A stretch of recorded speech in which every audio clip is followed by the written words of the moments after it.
are, and it's good to see you, and thank you so much for all you do. This is a hard job, and you've done it very well.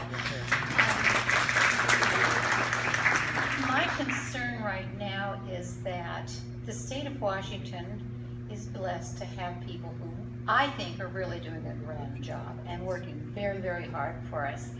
I'm on a personal campaign of making 6 calls a day if I can, or some kind of a communication with my legislators, and I appreciate I can do that. But I'm terribly frustrated by the fact that because of Citizens United, people with a lot of money can communicate with a lot of legislators all over the United States, and I can only call for my own legislators from my own state, which is not so much of a problem.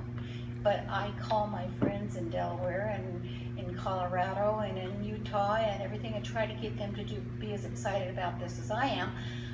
But other than that, there's nothing that those of us in this area can do. And I wondered, is there someone, I can even send postcards that can't get there in more than 3 weeks.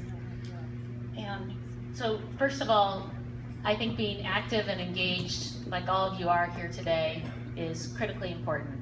And to have strong voices, to talk to members of your community, because even as the mayor said at the beginning, in our community, we don't always have to agree, but we're talking to each other, we learn, and we learn that maybe there are actually areas where we can agree and come together.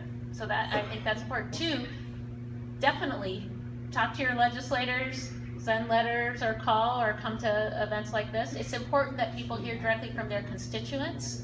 And so, yes, you can talk to people who are members of Congress or in state government or all levels of government who may not represent you, but I think it's very, very important that you talk to the people who do represent you and talk to members of communities to make sure they're talking to their representatives too, just like you said, talking to people in other areas, because that matters a lot. And part of, I think, when you see the discussion we've had on healthcare, it's because people have been very vocal across the country about their concerns and issues and stories, and have spoken up and have heard that in town halls or in letters and phone calls, and that does make a difference. Sometimes it's frustrating because I know it doesn't feel immediate right away, but I think that collective voice is so powerful and makes a huge difference, and I think made a difference in this particular case too.